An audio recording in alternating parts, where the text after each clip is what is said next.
ODINGA. Proceed. Thank you, Mr. Speaker, for this opportunity. Mr. Speaker, this is a very, very important bill because, Mr. Speaker, it provides for about a girl child who is in school, and sometimes, Mr. Speaker, these young people get, these girls get pregnant without much ado, because sometimes they're just playing with their peers, and when they play with their peers and they are in that adolescent stage, you find that without any bad intention, you find that the girl is pregnant. What sort of play are you referring to, Senator Oburu? What sort of play are you referring to? Well, I'm referring, Mr. Speaker, to general play of children. When children interact in school and they are of opposite sexes, Mr. Speaker, those plays could be many and varied, but they include some which can cause pregnancy. Mr. Speaker, this is what I mean. And Mr. Speaker, when these girls become pregnant, there is a big, big stigma. There is a big stigma because there are parents who love their girls so much, they believe in their girls so much, with so much love and emotions, that they don't expect to see their child. They don't even expect that their child could involve herself in such a game.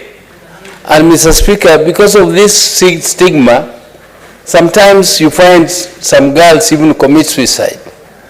Because of fear of the parents, they fear the consequences, they fear.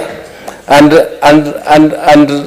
sometimes, Mr. Speaker, it gives them the impression that their life has come to an abrupt end because of the stigma. Mr. Speaker, it becomes a very, very traumatizing situation. What's your point of order, Senator Kenywa? Assume your seat, Senator Linga. There's a point of order. Mr. Speaker, I would hate to interrupt my senior, but for record, he is a senior member of our society, and I respect that's why he's choosing his words very well. But Mr. Speaker, he's talking about play, he's talking about a game, and in the same sense, then he talks about stigma, Mr. Speaker. I know he's trying to choose his words so that at least because of our culture, Mr. Speaker, he's very sensitive with his words, Mr. Speaker. But for purpose of record, Mr. Speaker, he's putting us in a very bad situation of talking of play and then his game, then there's stigma, Mr. Speaker. I want clarity, Mr. Speaker.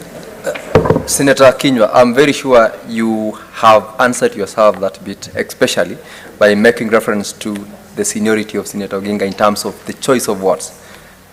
Those words meant exactly what he'd explained to when the chair asked him what sort of a play did he refer to. That I overrule. Proceed, Senator Oginga.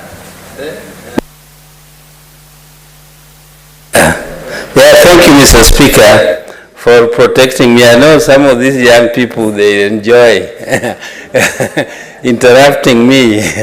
I don't know whether it is because they also want me to know them. You know, it's good to to interact with them. So, Mr. Speaker, I thank you. But, Mr. Speaker, this is a very, very serious situation.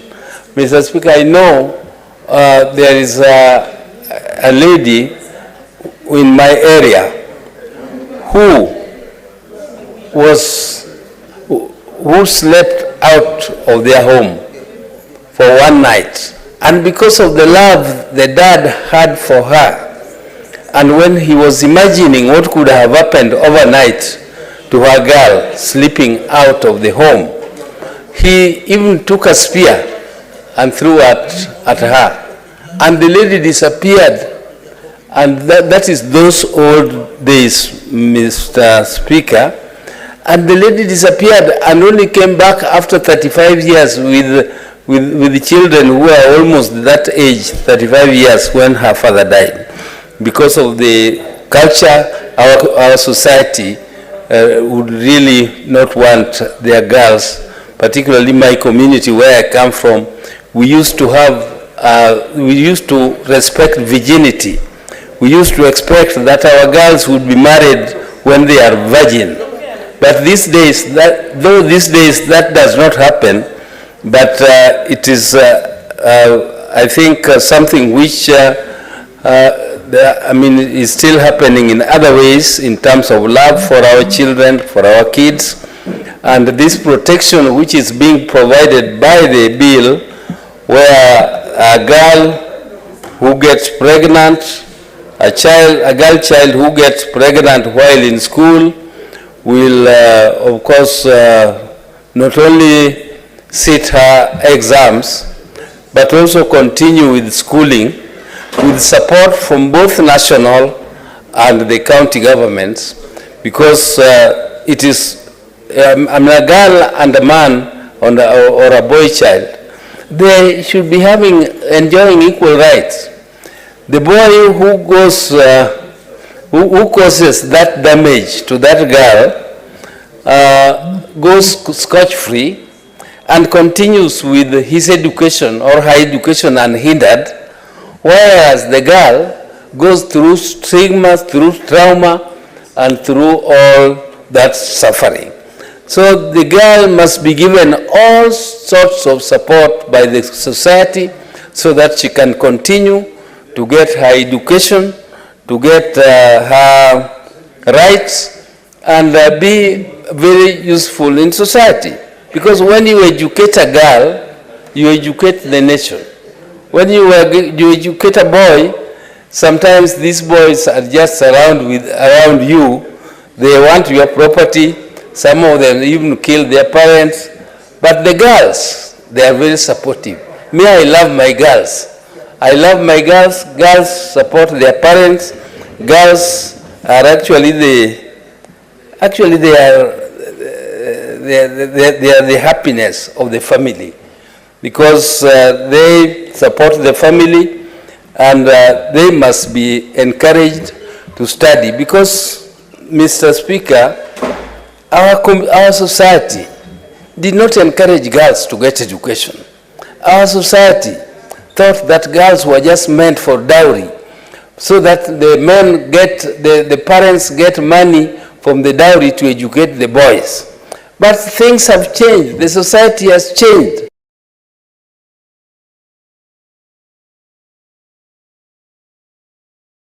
Money, not for getting dowry, but for actually getting or contributing to the development of the nation, equally or even better than the men sex, Mr. Speaker. Mr. Speaker, I'm also therefore very, very happy that somebody has thought of going beyond the rules which are there, the regulations which are there, to give an opportunity for girls who are pregnant to continue with their studies, but to now provide them with, because there are families which are poor, there are families who can also afford to give support to their girls, to employ for them housemaids who will look after those children when they are going to school. Therefore, this bill gives an opportunity for counties and national government to support those families so that their girls can equally continue with education, just in the same manner that those whose girls get pregnant and are able to employ maids to take care of these children when their children have gone to school. Mr. Speaker, I don't want to speak much more on this one, but I hope that this bill will be passed by the House so that it goes to support those families whose girls become unfortunate, and then our society should also be educated to avoid stigma, to and also parents to be educated to accept their girls who get, into such situations, so that they don't stigmatize them and they don't make these girls feel useless and feel unwanted. With those few words, Mr. Speaker, I beg to support. Thank you, Mr. Speaker. Thank you very much, Senator Oburu. The 21st definition of housemaid, they say lately, is house manager. I thought that would be very important for your information, Senator Oburu.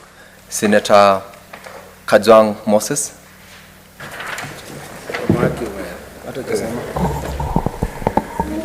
Mr. Speaker, I rise to support the Care and Protection of Child Parents Bill 2023 that has been brought to the Senate by Senator Miraj Abdullahi Abdul Rahman. Mr. Speaker, when I listened to Senator Kalwale speak to this bill,